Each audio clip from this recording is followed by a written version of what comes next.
2019 Hyundai Veloster, Veloster Turbo. Hyundai drops the mic with a hatchback worthy of your attention. As Larry David might say, the 2019 Hyundai Veloster is pretty good. The Seinfeld creator often says this with more than a little sense of relief and an acknowledgement of unexpectedly favorable outcomes for his bumbling travails in the show Curb Your Enthusiasm. Only there really isn't anything unexpected about the new, second-generation Veloster's satisfying overall execution. Hyundai is a couple generations into general competence and long ago became immune to cheap shots like Hyundais are good for Korean cars. More recently, the automaker has grown ambitious about making its mainstream models more appealing to drive. Recently, sizzle has trickled into models as unpretentious as the price leader Accent sedan and the Kona crossover. Snap, crackle, and pop have been less discriminatingly meted out to the Veloster. Mechanically similar to the Elantra GT hatchback, the Veloster has a squat, tapered body with pumped-out rear fenders and a commodious, if tight to access, 20 cubic foot cargo hold.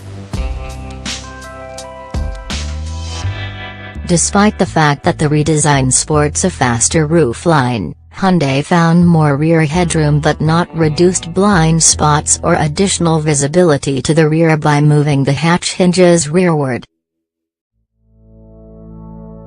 Materially, the interior is a huge improvement over the old Velosters. Hard plastic still abounds, but it's grained nicely and is impeccably assembled. Simple and clear white on black gauges and Hyundai's ubiquitous touchscreen infotainment system blend into the straightforward, restrained cabin design. Each of the 5 trim levels is identifiable by different upholstery and pops of color on its seats and dashboard. And lest we forget, the Veloster still has an asymmetrical layout that places a single, longer door on the driver's side and a pair of stubbier apertures on the passenger side. The 2 rear seats can be accessed from either side, but entering from the left requires funneling oneself through the narrow gap between the driver's seat and the door jamb as in a regular 2-door coupe. You'll either like this layout or you won't, but you won't find it on any competitor. Seriously, forget the door thing.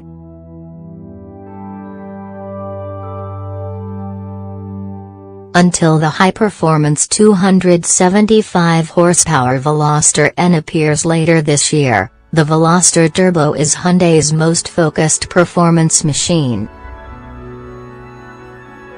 With its 201 horsepower turbocharged 1.4-liter inline-4, carried over from the old Veloster Turbo, firmed-up suspension, and available summer tires, it's a sort of competitor to the Volkswagen GTI or the Honda Civic C. That the Veloster Turbo nearly matches those slightly larger, slightly pricier cars' specifications is classic Hyundai. We'll play along, to a point, but we prefer to think of the Turbo as a worthy successor to the half-size down, soon-to-die Ford Fiesta Street.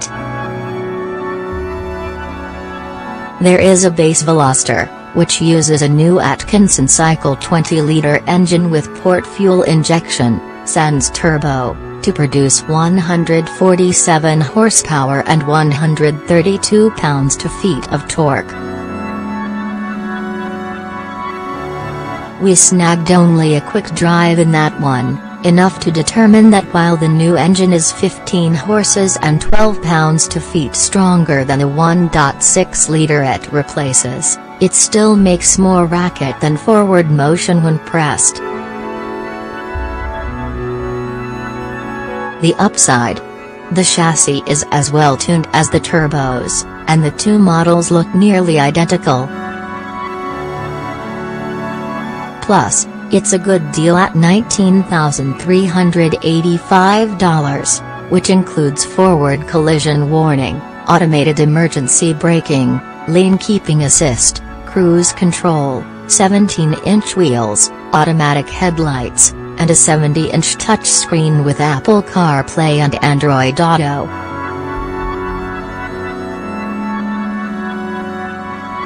A 6-speed automatic costs $1,000, and it's standard on the more richly equipped $23,635 20 Premium. Turbo FTW.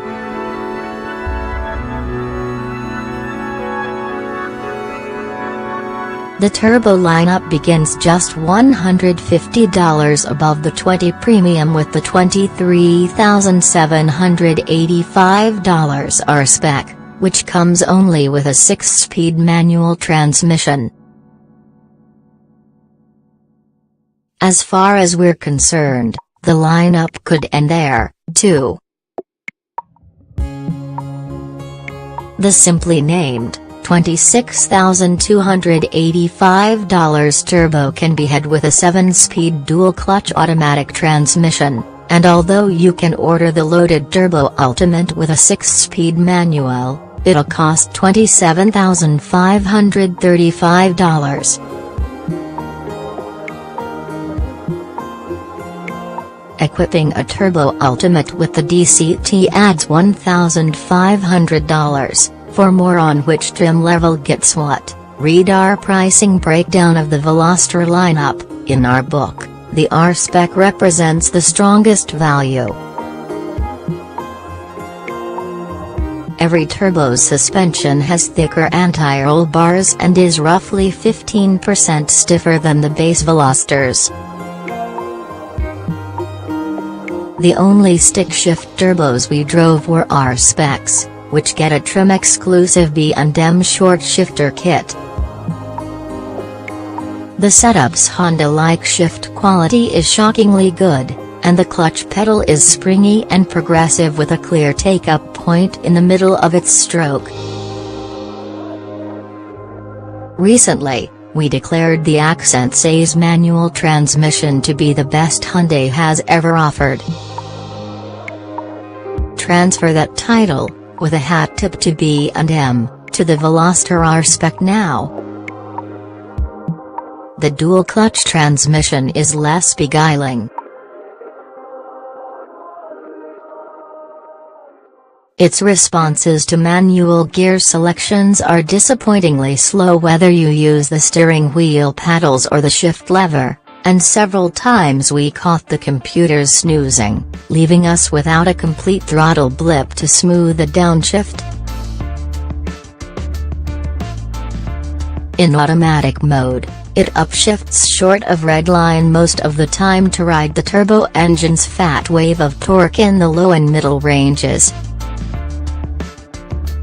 Although not terribly sporty, the protocol feels effective and helps to avoid the shrill whooshing noises and soften thrust that occur near the engine's radline. The Dyson sound effect isn't unique in this segment. Honda's Civic C is nearly as lacking in high RPM character, but Hyundai curiously augments it, digitally, through the turbo's audio speakers. Every Veloster has normal, sport, and, in automatic transmission models, adaptive smart driving modes. In the Turbo, these represent different volume settings in addition to changing the steering effort and throttle response. Fortunately, drivers can minimize or shut off the digital exhaust note altogether via the touchscreen. Handling by Hyundai.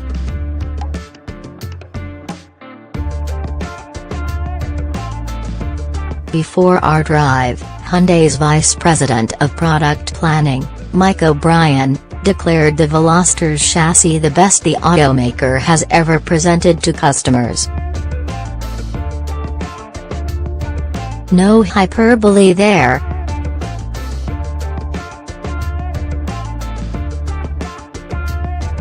Having traded its torsion beam rear axle and somewhat flexy body shell for a rear multi-link suspension shared with the Elantra Sport models and a stiff new structure, the Veloster is notably more refined and athletic than before, with the sharpest body control of any Hyundai we've driven. Chassis response on curvy roads was sublime, and the body never keeled over onto its outside front tire as so many front-drive cars do.